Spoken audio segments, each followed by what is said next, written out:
ஓம் சக்தி தாயே போற்றி. நீ நல்லது நினைத்தால் இந்த தாயின் ஆசீர்வாதத்தில் உனக்கு நல்லது மட்டுமே நடக்கும். என் அன்பு பிள்ளையே, இந்த அம்மாவினுடைய வாக்கினை நீ அவசரப்பட்டு தள்ளிவிட்டு விடாதே. ஏனென்றால் என் பிள்ளையே, நாளைய விடியலில் உன்னுடைய வாழ்க்கையில் ஒரு புதிய உறவு ஒன்று உன்னை தேடி வரப்போகின்றது. நான் சொல்கின்ற விஷயத்தை கேட்டு அவர் யாரென்று தெரிந்து கொள்ள வேண்டும். இல்லை என்றால் அவர்கள் யாரோ என்று நினைத்து நீ அப்படியே விட்டு விடுவாய்.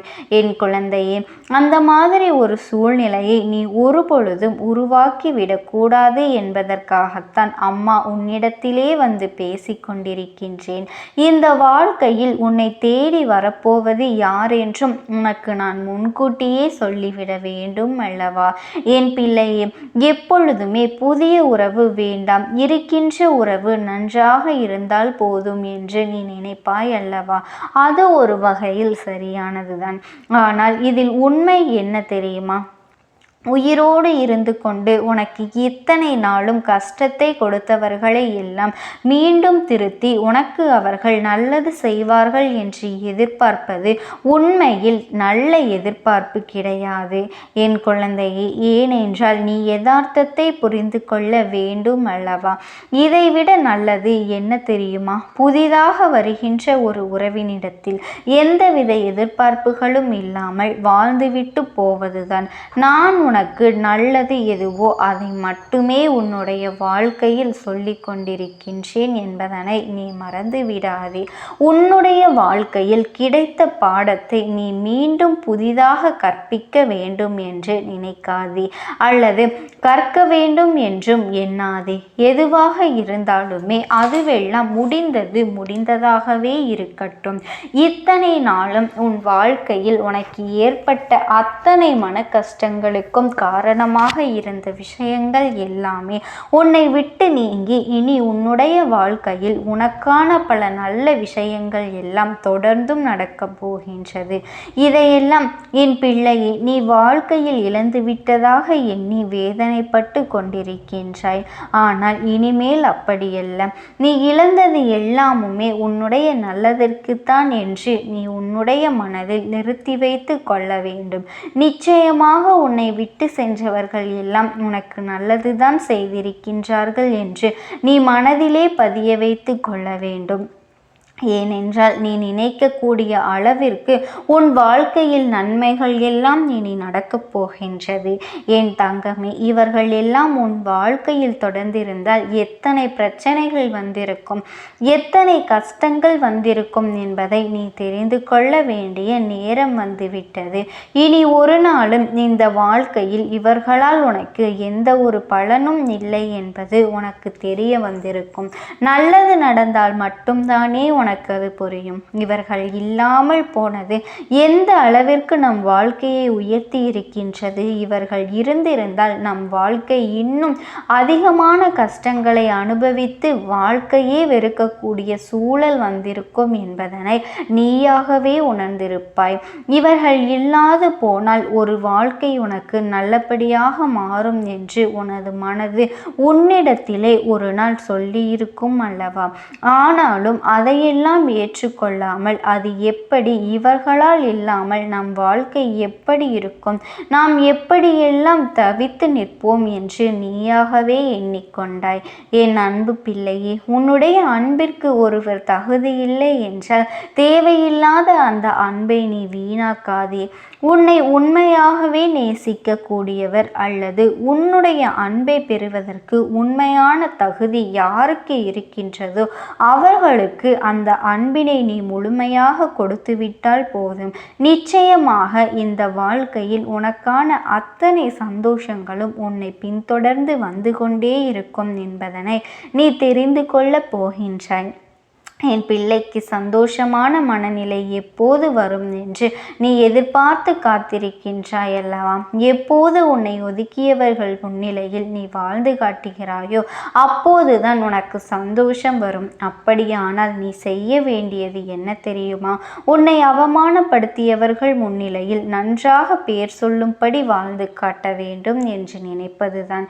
என் குழந்தையே, எதுவெல்லாம் செய்ய வேண்டும் என்று நினைக்கின்றாயோ அதையெல்லாம் நீ திறமையாக செய்து கொண்டே இருக்க வேண்டும். நிச்சயமாக உனக்கான வெற்றியானது ஒரு நாள் உன்னை வந்து சேரும். அந்த நேரம் இந்த வாழ்க்கையில் உனக்கு தருவது எத்தனை பெரிய சந்தோஷம் என்பதனை உன்னால் நிச்சயமாக புரிந்து கொள்ள முடியும். நீ ஆசைப்பட்ட விஷயங்கள் அத்தனையும் உன் கைகளில் கிடைத்த பிறகு இவர்களுக்கு நீ நிச்சயமாக பதிலடியும் கொடுக்க போகின்றாய். இன்று இருக்கின்றவர்கள் எல்லாம் அடுத்தவர்களுக்கு நல்லது செய்வதை விட தீமைகள் மட்டுமே அதிகமாக நினைத்து கொண்டிருக்கின்றார்கள். அது மட்டுமல்ல, அவர்களை பழிவாங்க வேண்டும், அவர்களுக்கு ஏதாவது ஒரு வகையில் கஷ்டங்களை கொடுக்க வேண்டும் என்று நினைத்து கொண்டிருக்கின்றார்கள். ஆனால் அது உண்மை கிடையாது என் தங்க குழந்தையை. அது பழிவாங்குவது என்பது உன்னை நீயே உன் மனதை கெடுத்து கொள்வதற்கு சமமாகும். ஏனென்றால் ஒருவருக்கு பழிவாங்கும் குணங்கள் வந்துவிட்டது என்று சொன்னால் முதலில் பாதிக்கப்படுவது அவர்களினுடைய குணங்கள்தான். ஏனென்றால் நல்ல குணங்கள் இருக்கக்கூடிய ஒரு மனதில் பழிவாங்க வேண்டும் என்ற எண்ணம் வந்துவிட்டால் அவர்களினுடைய குணமானது நல்ல விதமாக இருக்கவே இருக்காது. ஒருவரிடத்தில் குணம் சரியாக இல்லை என்றால் அவர்களிடத்தில் செல்வங்கள் இருந்தாலும் வசதிகள் இருந்தாலும் உறவுகள் இருந்தாலுமே அது நல்ல பலனை ஒருபொழுதும் கொடுத்து விடாது. அதனால் உன் மனதில் நீ எப்பொழுதும் நல்ல எண்ணங்களை விதைத்து கொண்டே இருக்க வேண்டும். சிலருடைய வாழ்க்கையில் அவர்கள் தவறுகள் செய்கின்றார்கள் என்றால் அதே தவறை நீயும் செய்ய வேண்டும் என்ற அர்த்தம் இல்லை. என் குழந்தையே, அவர்கள் நடந்து கொள்வதற்கும் நீ நடந்து கொள்வதற்கும் என்ன வித்தியாசம் இருக்கின்றது? அவர்கள் எண்ணங்களை தானே நீயும் நிறைவேற்றுவீரா என்று ஆகிவிடும் அல்லவா? அதனால் இந்த நிலைக்கு ஒரு நாளும் நீ வரக்கூடாது. உன் வாழ்க்கையில் நடக்கின்ற ஒவ்வொரு சந்தோஷங்களையும் இனி நீ முழுமையாக அனுபவிக்க தயாராகி விட வேண்டும். என்ன நடந்தாலும் சரி, பரவாயில்லை, நாம் ஆசைப்பட்டது போல நம் வாழ்க்கையை மாற்றிவிட வேண்டும் என்ற எண்ணம் உனக்குள்ளே வந்துவிட வேண்டும். உன்னை விட்டு ஒருவர் சென்றதற்காக அவர்களை நினைத்து நீ கதறி அழுது கொண்டிருக்கின்றாய். ஆனால் அங்கே அவர்கள் வேறு ஒரு உறவை நாடி சென்று விட்டார்கள். என் செல்ல குழந்தையே, எதுவாக இருந்தாலும் ஒரு அளவிற்கு மேல் அதை மீண்டும் உன் பக்கம் இருக்க கட்டி இழுக்க நினைக்காதே என் குழந்தையே. அந்த கயிறு ஒரு நாள் அவிழ்ந்து விழும் அல்லது அறுந்து போய்விடும் என்பதனை நீ புரிந்து கொள்ள வேண்டும். உன் வாழ்க்கையில் வருகின்ற எந்த ஒரு உறவையுமே நீ வெறுத்து ஒதுக்கக்கூடாது.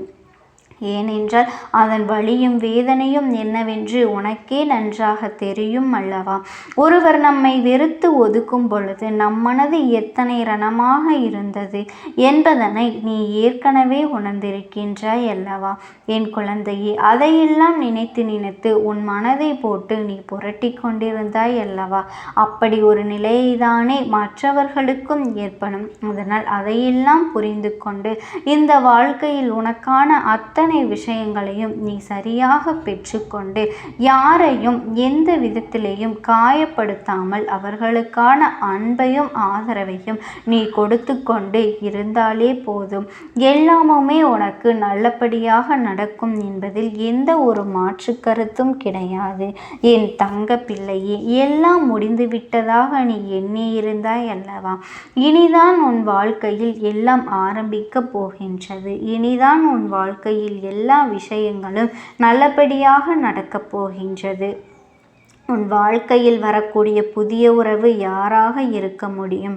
என் பிள்ளையே, நீ எந்த ஒரு உறவு உன்னோடு இருந்தால் உனக்கு கஷ்டங்கள் தீரும் என்று நினைத்தாயோ அப்படி ஒரு உறவு தான் உன் வாழ்க்கையில் வரப்போகின்றது.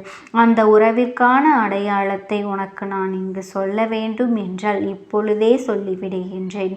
உன்னோடு ஒருவர் பேச வருகின்றார் என்றால் அவர்களுடைய எண்ணங்கள் உன் மீது தெளிவாக இருக்கின்றது என்றால் அது மட்டும் மட்டுமல்ல, நீ நினைக்கின்ற விஷயங்களை அவர்கள் உணர்ந்து கொள்கின்றார்கள் என்றால் நீ என்ன சொல்கின்றாய் என்பதையும் அவர்கள் நிதானமாக கேட்கின்றார்கள் என்றால் இனி நீ கண்ணீர் சிந்தும் பொழுது அந்த கண்ணீரை துடைக்கின்றார்கள் என்றால் என்னவென்று ஒரு பொழுதும் உன்னிடத்தில் கேள்விகள் கேட்காமல் ஆறுதலை மட்டுமே ஒருவர் உனக்கு கொடுத்து கொண்டிருக்கின்றார்கள் என்றால் நிச்சயமாக அவர்தான் இந்த வாழ்க்கையில் உன்னை தேடி வருகின்ற ஒரு புதிய உறவு என்பதில் எந்த ஒரு சந்தேகமும் கிடையாது. இது போன்ற ஒரு உறவு யாருக்கும் அவ்வளவு எளிதில் வாய்த்து விடாது. என் தங்க குழந்தையே, இந்த தாயானவளின் ஆசீர்வாதம் உனக்கு என்றென்றைக்கும் முழுமையாக கிடைத்து கொண்டே இருக்கும். ஓம் சக்தி, ஓம் ஆதிபரா சக்தி. வேண்டும். என் மனதில் தோன்றுகின்ற சில விஷயங்களை அவர்களிடத்தில் சொல்லிவிட்டால் நான் மனநிறைவோடு இங்கிருந்து சென்று விடுவேன். சில விஷயங்களை நான் அவர்களோடு பகிர்ந்து கொள்ளாமல் விட்டுவிட்டேன். அதற்கு சரியான நேரம் இப்பொழுது வந்திருக்கின்றது. இப்பொழுதும் சொல்லாமல் நான் சென்று விட்டால் இனி காலம் முழுவதும் என்னால் அவர்களிடத்தில் சொல்லிவிட முடியாது. இதற்கு நீங்கள்தான் துணையாக நிற்க வேண்டும் அம்மா என்று என்னிடத்தில் வாய்ப்பினை ஏற்படுத்தி கொடுக்க வேண்டும் என்று கேட்டது. என் தங்க குழந்தையே, இப்படி இருக்கும் பொழுது அவர்களிடத்தில் சொல்லிவிட முடியாது. அந்த வாய்ப்பினை ஏற்படுத்தி கொடுத்து என் வீட்டில் உள்ளவர்களிடம் பேச வைக்க வேண்டும் என்று என்னிடத்தில் கோரிக்கை வைத்தது. என் தங்கமே, இப்படி மனதிலே எந்த கெட்ட எண்ணங்களும் இல்லாமல் உன் குடும்பத்திற்காக பேச வேண்டும் என்று கேட்ட ஆத்மாவிற்கு நான் அந்த வாய்ப்பு வழங்குவது தானே முறையாக இருக்கும். அதனால் இந்த அம்மா அந்த ஆத்மாவிற்கு அந்த வாய்ப்பினை கொடுக்க முடிவுகள் செய்து இப்பொழுது உன்னோடு பேசுவதற்காக வரவழைத்திருக்கின்றேன். என் பிள்ளையே, அந்த ஆத்மாவானது உன்னிடத்திலே என்ன பேசுகின்றார்கள் என்பதனை நான் என் மூலமாக உன்னிடத்தில் பேசி சொல்கின்றேன். இந்த அம்மாவிடத்திலிருந்து தான் அவர்கள் மனதில் பேச நினைப்பதை எல்லாம் பேச முடியும். என் தங்கமே, நேரடியாக ஒரு ஆத்மாவின் குரலை உன்னால் அத்தனை சுலபமாகவெல்லாம் கேட்டுவிட முடியாது. இந்த அம்மா அதற்காகத்தான் இன்று இந்த உதவியை செய்கின்றேன். என் குடும்பத்தில் இருக்கின்றவர்களிடம் பேச வந்திருக்கின்றேன். உங்கள் எல்லோரையும் நான் இனி காணவே முடியாது என்பதனை நான் உணர்ந்து கொண்டேன். என் வாழ்க்கையில் நிறைவாக இருந்து என்னால் உங்களுக்கு கஷ்டங்கள் வந்தாலும் உங்களால் எனக்கு எந்த கஷ்டங்களும் இதுநாள் வரையிலும் வந்தது கிடையாது. நான் நினைத்தது போல இந்த வாழ்க்கையை அத்தனை சந்தோஷமாக வாழ்ந்து கொண்டுதான் இருந்தேன். என் குடும்பத்தில் இருக்கின்றவர்களிடம் பேச வந்திருக்கின்றேன். உங்கள் எல்லோரையும் இனி நான் காணவே முடியாது என்பதனை நான் உணர்ந்து கொண்டேன். உங்களோடு இருந்த இந்த காலகட்டம் குறைவாக இருந்தாலும் எனக்கு கிடைத்த சந்தோஷங்களும் மகிழ்ச்சியும் ஏராளமாக இருந்தது. அதனால் எனக்கு எந்த ஒரு கவலையும் இதுவரையில் இருந்ததே கிடையாது. நான் நினைத்தது போல இந்த வாழ்க்கையை நான் சந்தோஷமாகத்தான் வாழ்ந்து கொண்டு இருந்தேன். ஆனால் இவ்வளவு காலம் எனக்கு சீக்கிரமாக என்னுடைய ஆயுள் முடிந்துவிடும் என்று எனக்கு முன்பே தெரியாது. அது தெரிந்திருந்தால் நிச்சயமாக என் மனதில் இருக்கின்ற அத்தனை விஷயங்களையும் நான் உங்களிடத்தில் சொல்லியிருப்பேன். ஆனால் எல்லோரும் நினைப்பது போலத்தானே நானும் நினைத்திருந்தேன். எனக்கும் இந்த உலகத்தை விட்டு செல்ல வேண்டும் என்ற ஆசை கிடையாது. மற்றவர்கள் சொல்வது போல எதற்காக பிறந்தோம், நாம் ஏன் பிறந்தோம் என்று ஒரு நாளும் நான் நினைத்தது கிடையாது. வாழ வேண்டும் என்றுதான் ஆசைப்பட்டேன். என்னுடைய ஆசைகள் எல்லாம் நிராசையாகும்படி இந்த உலகத்தில் விட்டு செல்ல வேண்டிய காலகட்டம் கட்டாயம் வந்துவிட்டது. என்னுடைய கடமை இங்கே சரியாக முடிவதற்கு வந்துவிட்டது. இன்று நான் உங்களோடு பேச வந்ததற்கு முக்கியமான காரணம், சில விஷயங்களை எல்லாம் உங்களோடு சொல்லாமல் விட்டுவிட்டேன். எப்படி நடக்கும் என்று தெரியாமல் நான் சில விஷயங்களை செய்தும் முடித்துவிட்டேன். அதற்காக உங்களிடத்தில் நான் மன்னிப்பு கேட்டுக்கொள்கின்றேன். இதை உங்களிடத்தில் பகிர்ந்து கொள்ள வேண்டும் என்றுதான் இன்று நான் வந்திருக்கின்றேன். உங்களை நான் மனதார வணங்குகின்றேன். இந்த வாய்ப்பினை நான் சரியாக பயன்படுத்தி கொள்ள விரும்புகின்றேன். அதனால்தான் என் மனதில் இருக்கின்ற விஷயங்கள் எல்லாம் நான் சொல்லிவிடுகின்றேன். சிறிது நேரம் அமைதியாக அமர்ந்து என்னுடைய வார்த்தைகளை கேட்டாலே போதும். என்னுடைய அன்பினை புரிந்து கொண்டு அதுவே எனக்கு போதும். நான் நிச்சயமாக இங்கிருந்து நல்லபடியாக சென்று விடுவேன். இன்று உங்களோடு பேச வந்ததற்கு ஒரு முக்கியமான காரணம், நான் சில விஷயங்களை சொல்லாமல் விட்டுவிட்டேன். இப்படி நடக்கும் என்று எனக்கு ஒரு நாளும் தெரியாமல் சில விஷயங்களை செய்துவிட்டேன். அதை உங்களிடத்தில் பகிர்ந்து கொள்ளத்தான் வந்திருக்கின்றேன். என் மனதில் நினைக்கின்ற விஷயம் என்ன தெரியுமா? நான் உங்களை நன்றாக பார்த்து கொள்ள வேண்டும். உங்களின் ஆசைகளை எல்லாம் நிறைவேற்றி கொடுக்க வேண்டும். உங்கள் வாழ்க்கையில் நடத்தி கொடுக்க முடியாமல் போனாலும் இனிமேல் அதையெல்லாம் நடத்தி கொடுக்க வேண்டும் என்று ஆசைப்பட்டு என்னால் ஆன முயற்சிகளை எல்லாமே செய்து கொண்டிருந்தேன். ஆனால் முழுமையான பலன்களை கொடுப்பதற்கு முன்பாகவே இது போன்று நடந்துவிட்டது. அதனால் நான் ஏதேனும் குற்றம் குறைகள் செய்திருந்தாலும், ஏதேனும் உங்களுக்கு மனதிற்குள் கஷ்டத்தை தந்திருந்தாலும் என்னை மன்னித்து விடுங்கள். நான் எப்பொழுதும் உங்கள் மீது உண்மையான அன்பினைத்தான் வைத்து கொண்டிருக்கின்றேன். நான் ஒரு நாளும் மனதில் ஒன்றும் வெளியில் ஒன்றுமாக ஒரு நாளும் நான் நடந்து கொண்டது இல்லை. அதனால் என்னவோ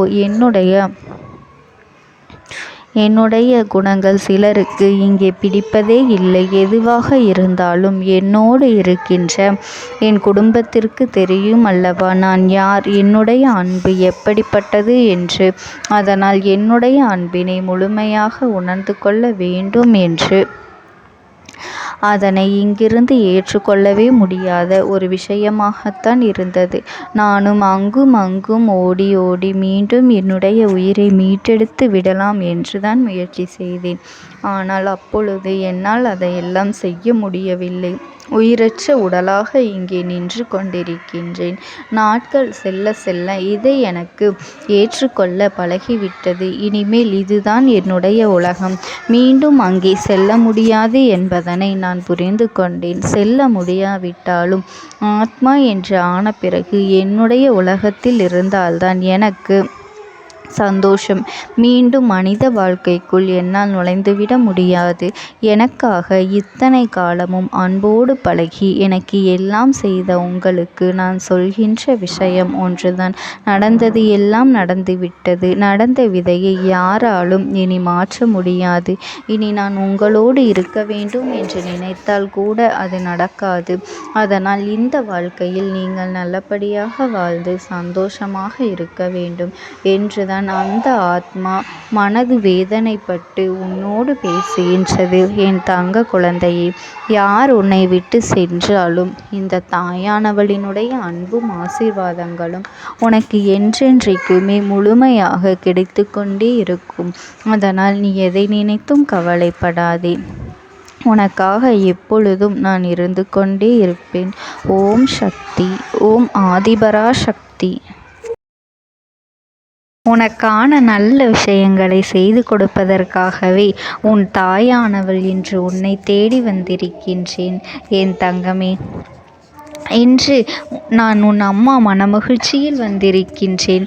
என் பிள்ளையே, எப்பொழுது இந்த அம்மாவினுடைய வாக்கினை நீ கேட்கின்றாயோ அப்பொழுதிலிருந்து எண்ணி 5வது நாள் உன் வாழ்க்கையை புரட்டி போடுகின்ற நிகழ்வு ஒன்றினை நான் நடத்தி கொடுக்க போகின்றேன். உன் வாழ்க்கையில் நடந்து கொண்டிருக்கின்ற ஒரு அதிமுக்கியமான பிரச்சனையை நான் முடித்து கொடுக்க வந்திருக்கின்றேன்.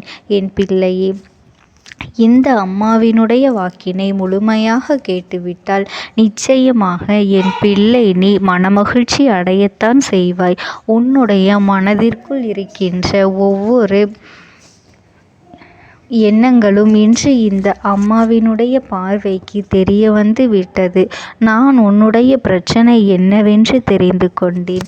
என் பிள்ளை நீ என்னை பார்க்கும் பொழுதே உன் மனதில் ஓடுகின்ற அத்தனை விஷயங்களும் எனக்கு தெரிய வந்துவிடும். அதை இப்பொழுது என் பிள்ளை நீ சரியாக செய்துவிட்டாய். ஆனால் இந்த அம்மாவினை கண்டு கண்கலங்கி நின்றாய் அல்லவா? அம்மா உன்னைத்தானே எல்லாமுமாக நீ நம்பியிருக்கின்றேன். அப்படி இருக்கும் பொழுது இன்று எனக்கு இந்த கஷ்டத்திலிருந்து நீ விடுதலை கொடுக்க மாட்டாயா என்று என் பிள்ளை நீ என்னை பார்த்து கேட்கின்ற விஷயத்திற்குத்தான் நான் முடிவினை கட்டப் போகின்றேன். இன்னமும் சுருக்கமாக உனக்கு சொல்ல வேண்டும் என்றால் உன்னுடைய பிடிவாதம் இந்த அம்மாவினிடத்தில் ஜெயித்து விட்டது என்பதுதான் உண்மை.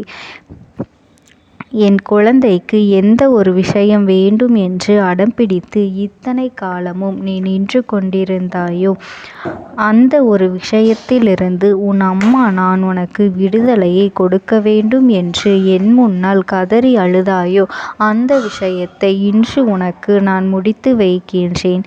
என் பிள்ளையே, சுற்றி இருக்கின்ற உறவுகளையெல்லாம் நம்புவதை விட்டுவிட்டு சற்று விலகி நிற்பதுதான் எல்லோருக்குமே நல்லது. ஏனென்றால் யாருடைய குணம் எப்பொழுது எப்படி மாறும் என்று யாராலும் கணித்துவிட முடியாது. ஒருவரிடத்தில் நல்லபடியாக பேசிக்கொண்டு வந்திருப்பாய். ஆனால் அவர்கள் மனதிற்குள் என்ன இருக்கின்றது என்று உன்னால் ஒரு பொழுதும் தெரிந்து கொள்ள முடியாது. அவர்களுக்குள் 1000 விஷயங்கள் ஓடும். உனக்கு செய்து தருவேன் என்று வாக்குறுதியை கொடுப்பார்கள். ஆனால் அதன் பிறகு பார்த்தாயானால் ஒரு நிமிடம் கூட யோசிக்காமல் சற்றென்று இவர்களுக்கு முடியாது என்று சொல்லிவிடுவார்கள். மனதிற்குள் அவர்கள் நினைப்பது நீ சொல்வதை சொல்லிவிட்டு போ, நான் எதற்காக உனக்கு உதவி செய்ய வேண்டும் என்று எண்ணிக்கொண்டிருப்பார்கள். இது போன்ற போலிகள் அதிகமாக நிறைந்து இருக்கின்ற இந்த உலகத்தில் ஒரு விஷயத்திற்காக என் பிள்ளை நீ ஆசைப்படுகின்றாய் என்றால் அதை மிகவும் நான் கவனத்தோடு புரிந்து கொண்டு உன் வாழ்க்கைக்கு அது சரியா தவறா என்று தேவைதானா தேவையில்லையா என்று ஒரு வேலை கிடைத்தால் உன் வாழ்க்கை தெளிவாக